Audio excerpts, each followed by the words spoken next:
Welcome everyone and thank you for joining us for Lifetime Adoption's quick Q&A for hopeful adoptive parents. I'm Kim King and I'm here with Heather Featherston and we're excited to dive into the questions that you submitted and we're happy to spend some time with you and answer the questions that are on your mind. And no matter where you are in your process, we believe that time spent learning about adoption is time well spent. So thank you for choosing to be with us here at Lifetime on our webinar. Now, if you are one of Lifetime's families already working with Lifetime, this webinar that you're attending right now is an open webinar. It is not your exclusive private webinars that we invite you to twice a month. So you can feel free to click out if you've gotten your wires crossed a little bit. You will also receive your invites to your twice a month exclusive webinars. And for everyone else, maybe you're brand new to adoption, maybe you're thinking about applying, thinking about taking your next step.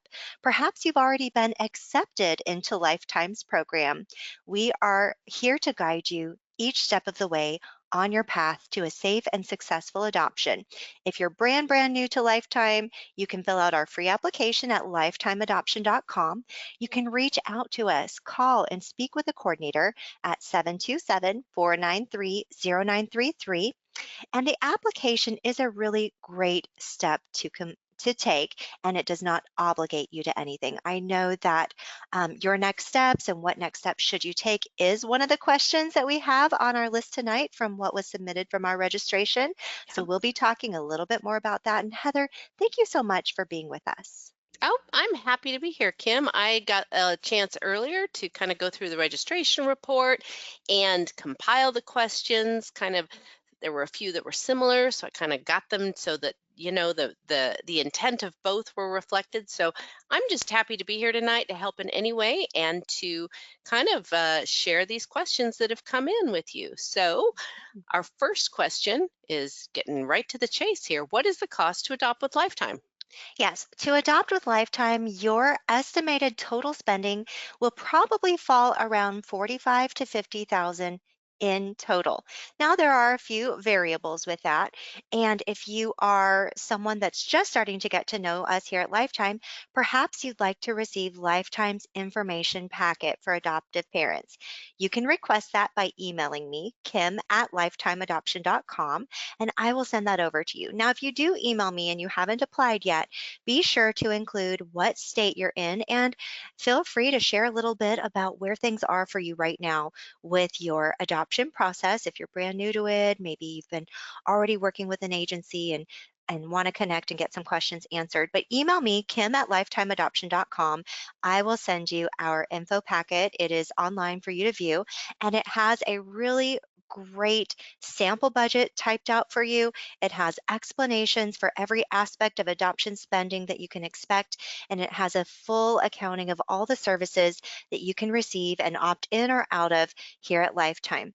Now, in general, the things that you're going to spend on in your adoption will be your agency, such as Lifetime Adoption, the hub of your adoption that is doing your outreach, birth mom screening and support, all of the education that we provide to birth moms and adoptive parents, and guiding you through from beginning, becoming paper ready, to the wait and supporting you and continuing your preparation mentally and spiritually here at Lifetime through our webinars and our monthly check-ins that we do with you here at Lifetime so that you are receiving that support even while waiting to be chosen.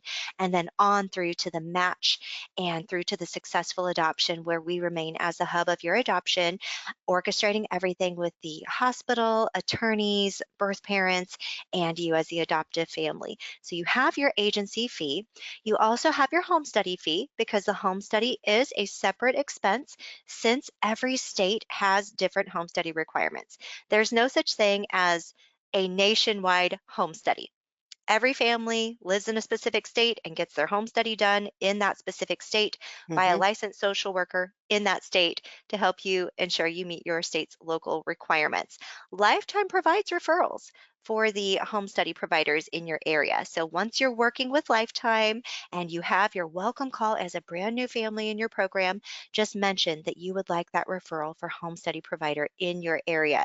And we have a great list of home study providers nationwide, no matter where you live, providers that have had positive experiences, or I should say that our families have had positive experiences with throughout the years. You're also going to budget for legal services. We ask families to budget around 15,000 for legal services, even though it's possible and very likely that it could be less than that. But there are a lot of factors that go into the cost for legal work depending on the state the birth mom is in.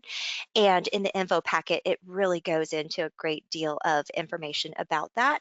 And I can also answer any follow up questions you have when it comes to paying for legal services. Another thing that you want to plan for is pregnancy related expenses. And of course, we're going to follow any state laws that pertain to pregnancy related expenses, whether or not you can help with those, what types of expenses you can help with, such as her housing or her utilities, or maybe it's just her medical copays. We're going to pre screen for that and use our experience to minimize your risk in assisting with these. And that is just something that you should definitely plan for when you are thinking about your budget. And again, request our info packet. You can email me, kim@lifetimeadoption.com, and I will get that right over to you. So with lifetime adoption, the total cost being around 45 to 50,000, that is the average in private adoption cost in the US. We're like right there on the average, right there in the middle. There are certainly adoptions where it can cost less. Maybe you have a friend of a friend that is placing a baby with you and it's in state and you just need to hire an attorney for about 6,000 and get a home study for a couple thousand and there you go, you've adopted. So adoption can cost way less if you already have that connection. But the reality is most families don't have that connection and really appreciate the support that goes into helping them through every aspect of the adoption path. Um, Hmm. Right. on the opposite end of the spectrum, there are adoptions that cost a lot more. So maybe they work with third party agencies to try to Yes. find birth mom matches. And that can mean that you pay a whole other agency fee, not just to do legal work, but actually to work with a birth mom that is through them. Um, those And are pretty risky. Yeah. Kim, one of the things I want to talk about too are those pregnancy related expenses. Some adoptions we hear of pretty regularly have pregnancy related expenses that exceed $20,000. And the Hmm. reason I want to mention that is because sometimes, you might see something like that or hear about something like that. At Lifetime, we try to keep pregnancy related expenses really to the intent and the heart of what they are supposed to be. They are supposed to be pregnancy related expenses. They're not supposed to be a way in which some professionals, adoption professionals, maybe a little less than professionals, find a way to funnel a little more money to a birth mom. That's not the intention. And it's good to know and understand that pregnancy related expenses are often a risk in adoption. If a mom changes her mind, often those are funds you don't get back. And if you have paid for a specific adoption, for instance, through an adoption consultant, often your agency fees are lost as well. So it's more than those pregnancy related expenses. You may be looking at a $20 or $30,000 agency fee that goes away with that opportunity too. And the reason I want to mention that is because it kind of brings up to our next question, which is, do you have at Lifetime a payment protection plan? Can you speak a little about that? Yes, absolutely. So Lifetime's payment protection plan has been built into our fee structure for many years, nearly 40 years. We have a flat fee so that if a birth mom changes her mind, the adoption doesn't complete, she decides to parent, something pops up, the child has special needs, you weren't able to move forward with that adoption for whatever reason, we continue working with you and you do not pay us extra to keep working. Your fee is secure. You do not lose anything with Lifetime, and you do not have to pay anything extra to keep us working. And this has really served families well for the nearly 40 years we've been assisting families in that they're able to understand and plan for the costs up front, understand that going into it, and stay within their budget they had planned for as they complete their actual successful adoption. So most adoptive families end up spending within the amount that we projected, like what you'll see in the sample budget in the info packet. Now, Right. when it comes to minimizing risk in your adoption, if you've helped with some legal expenses, if you've helped with some rent for a birth mom, those are not coming back to you. And as Heather shared, we're minimizing risk because we're keeping those expenses to a minimum. And Lifetime's reclaim rate is naturally way lower than the national average, which is like 20 to 25%. A lot of families throughout the country, when they get matched with a birth mom, they start paying all these fees and it does not complete in a successful adoption. With Lifetime, our reclaim rate is about 4 to 6%, usually within 5%. Yeah. So, when it So, comes to the legal services, now, Heather, families often ask this because people wonder, is it hard to adopt when you are adopting from another state? What does it mean that Lifetime works nationwide? Well, one of the biggest benefits of Lifetime is that we are nationwide. That means you can really get picked from by a birth mom from anywhere in the US. Of course, we're going to follow any state specific parameters that impact you and give you advance notice of those. For most families across the nation, you're able to adopt from anywhere in the US. So that means we're able to really focus more on what is going to be the right match for you and birth mom. So, that being said, once we have the match in place, yes, you are going to need to retain legal services. You don't need to do this in advance. In fact, you should mhm, not retain legal services until we right. at least have the match in place. We need to know what state the birth mom is in. You're going to have two states involved in the adoption, your state where you live and the state where the birth mom is. Most likely, you're going to do all the primary legal work in the birth mom state. In fact, Mhm, in every adoption, you're going to always need legal work in the birth mom's state. Whether or not you also need it in your state remains to be seen because in a lot of states, that birth mom state or that sending state allows that state may allow you to complete all the steps in the adoption, including finalization. And most states, the majority of states across the nation allow this, allow you to finalize your adoption even though you don't live there. You can do everything through the birth mom state, leaving little to nothing left needing to be done in your own state. So there are mhm, a lot of adoptions where you just have the legal services in birth mom state. So therefore, you wouldn't want to retain anyone in your own state when you don't even know if you're going to need them for anything meaningful, right? right. So we want you to hold on to your dollars. And then once we get the match in place, we're going to provide the referral for the right legal services. The reason I keep saying legal services instead of attorney is because sometimes it's not an attorney doing the legal work. Some states only allow a licensed child placing agency in their state to complete legal services. Does this mean you're hiring that agency for everything? Like you're paying for things that you don't really need that Lifetime is already doing? No, it does not mean that. It means that you have to follow state requirements, and that's the entity that they require to complete legal services. And Mhm, this is why we ask you to budget 15,000, even though it could totally be less. Now, we have referrals for you nationwide, and all of our referrals are very experienced with interstate adoption and very ready to act at a moment's notice because sure, we could have a match that she's not due until 2 to 4 months. But we also, every month, we get cases where the phone rings and we need to act immediately because a birth mom is in labor or just had a baby or even is about to get discharged from the hospital that day. And the attorneys we refer to or legal services that we refer our families to understand that about Lifetime, that we get adoptions on a regular basis that could be either a match in advance or a short notice sudden adoption opportunity, and they need to get there right away. And they really do go that extra mile you to get bet. there to do what Yeah, is needed. Even like I know Heather, over the years, we've had cases where the attorney drove through the snow in the middle of the night that's in the right. holidays in like some part of the country that was remote to get there for a Right. family and a birth mom. And that's one of the tips I want to give here, Kim, just because it recently came up, is you may be thinking, oh, I have access to a legal plan through my work. I just want to tell you right now that is 99.9% not the way you're going to go because adoption is a specialty. Just because someone does family law doesn't mean that they do adoption. So it's kind of like brain surgery. If you Mhm. have to have brain surgery, you want to go to the best brain surgeon you can find. It's the same with building your family. So, if you do have legal service at work, you can do some legwork ahead of time to find out if they have adoption specialists and talk to your coordinator here at Lifetime.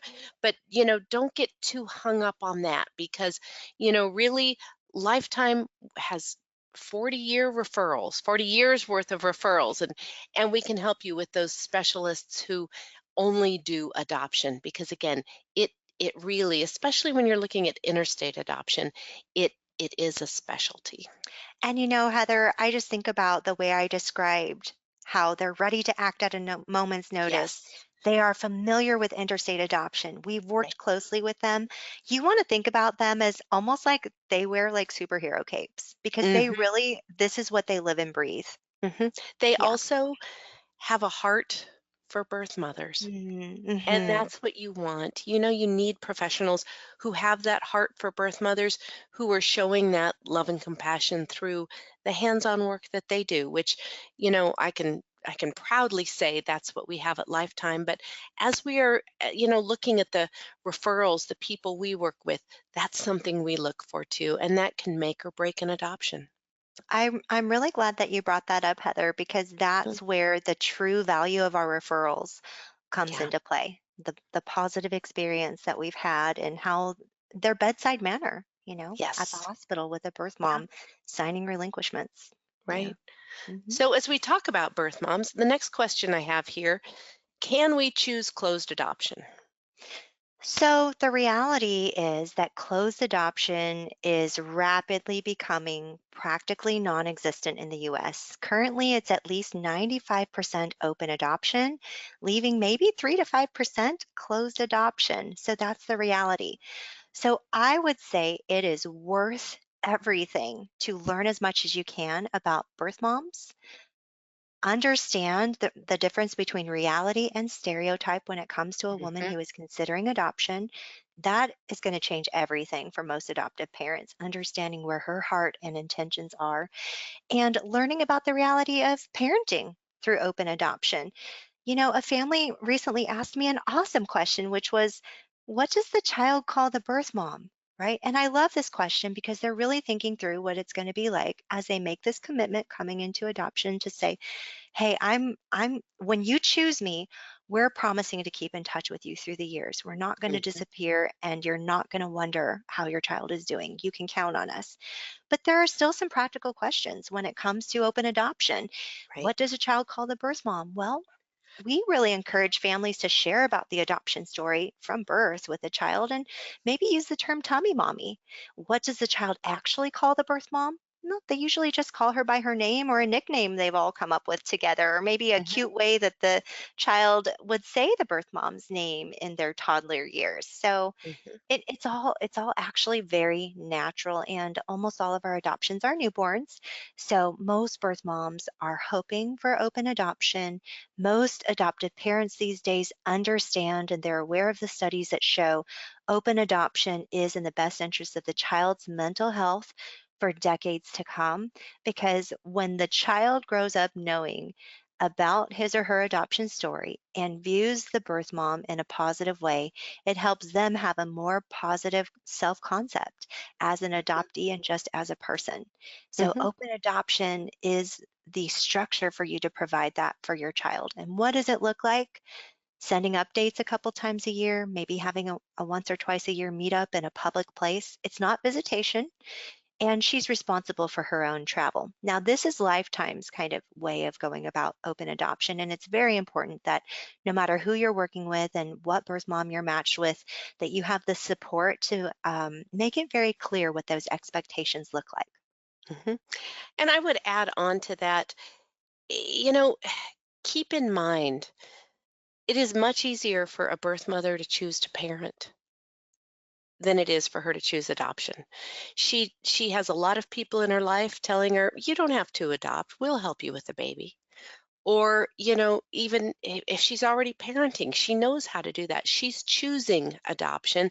She's choosing you because she wants to give more to her child. One of the most common things we hear from birth mothers is, I want my child to have a two-parent family. Really meaning I want him to have a mom and a dad because she can't provide that right now.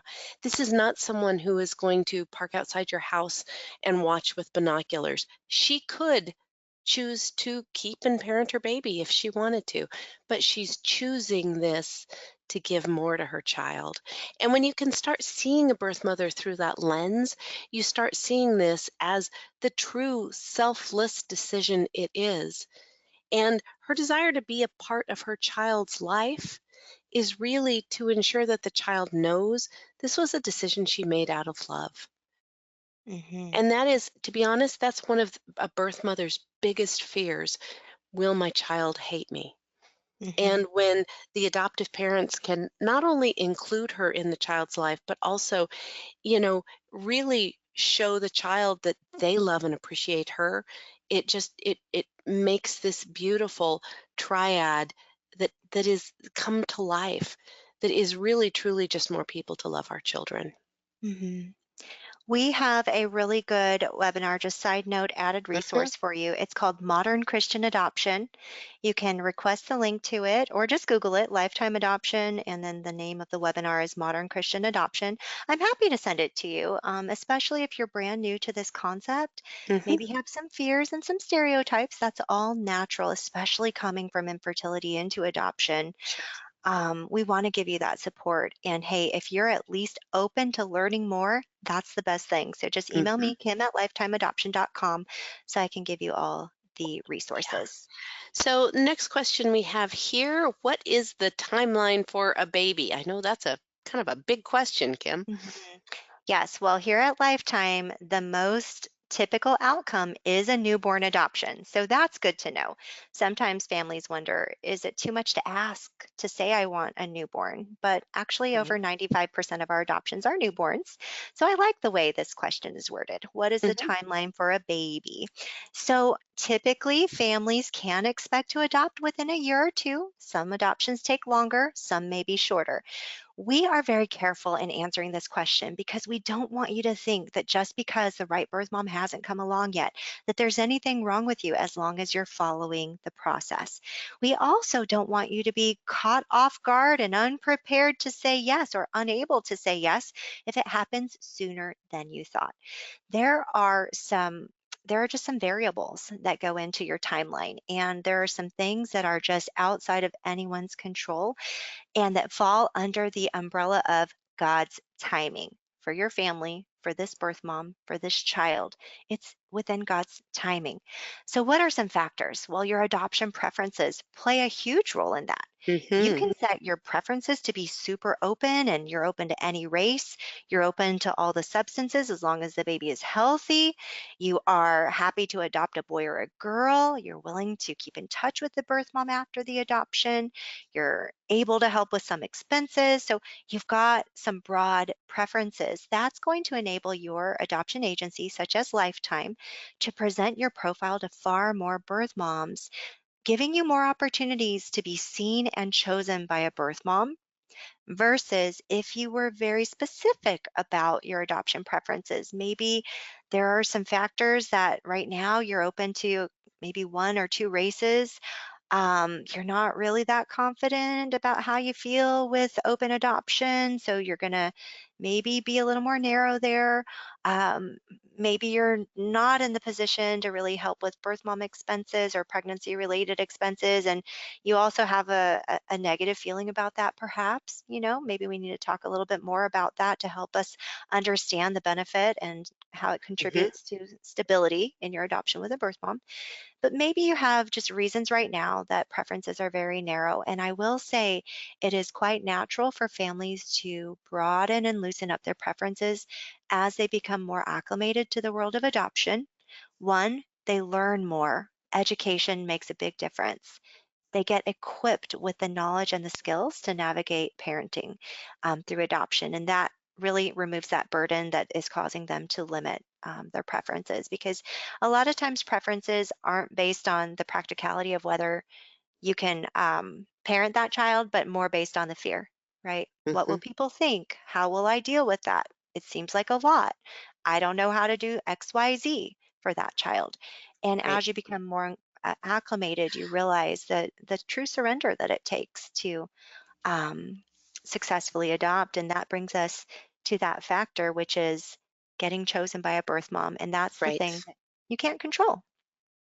No, but you can help. And one of the things we Hmm. do at Lifetime is we provide guidance, we provide examples, encouragement, instructions on how to structure your photos, the words you say, the video you create for birth mothers to consider you from.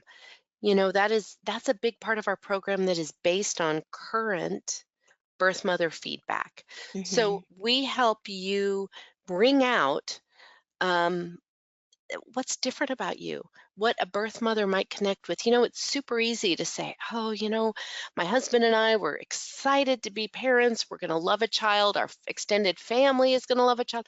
Everyone can say those things. But what we want to do is really dig deep and help you bring out what makes you different, what makes you unique, because birth mothers are looking for connection, and it's really not easy to look at yourself and think, okay, why would someone connect with me? So that's a really rich part of our program, is helping you really show birth mothers, and we'll show birth mothers for you, what makes you different, why you are going to be amazing, wonderful adoptive parents. And we just really want to help you develop that so we can present you as the unique family you are. Yes, and sometimes when families are first thinking about the fact that they need to create a profile and they need to do a video, maybe they feel like, "Oh, gosh, in order to get a baby, we have to market ourselves, and it doesn't feel authentic to them." But it's really not about changing who you are. It's about formulating the photos and the words and the layout. Um, and the way the editing is done so that you do have that opportunity to connect with a birth mom without the distractions that deter birth moms from getting through your entire message. Yes. We don't want to lose her on the way to where your heart is. Absolutely. So we have time for our last question here, Kim, and that is, what should I do first? I know that's a question we hear a lot from parents considering adoption. This is all great, but what's the first step? So I recommend, no matter where you are in your adoption process, you can fill out our free application at lifetimeadoption.com/apply. That really is something that I would recommend, because the next steps that you're provided with, there are no fees for our application, first of all. And then if your application gets pre-approved, we're going to schedule a phone or video conference. And that time spent together is so helpful for families. It helps you achieve the clarity you need, where you get to actually talk with someone about your specific questions. And we have the context of where things are for you, what your preferences are, what your demographics and family characteristics are, and we can help you map out a plan and establish your adoption preferences and guide you through that, and just really tailor that time together on where things are for you and where you want to be next, and what your timeline looks like. So what you should do next really is unique to every family. So to get to that, filling out the application is the best next thing. So that's at lifetimeadoption.com. Now, automatically, once you fill that out, you're going to receive a response from Lifetime sharing with you that we've received your application. And then you'll hear from our applications coordinator as she preps your application for review and then receives that back. And we continue guiding you through your next step and your next step. And that is something that families have shared over the years that they really love with Lifetime. It's like, or love about Lifetime. It's like when they found our site, suddenly things were clear and easy to understand. So we Hmm. hope that this webinar has also been a part of that for you, and we really appreciate the questions that you submitted. If you have any questions on your mind as you listen live or to the replay later, please reach out. Do not leave that unaddressed. You can call, text, or email us. The phone number here is 727-493-0933. We have lots of adoption support and education on our social media, so be sure to plug into Lifetime Adoption on whichever your favorite social media platforms are and stay Hmm. connected there. And please do reach out. We'd love to connect with you and help you with your next steps on the path to the child that God has for you.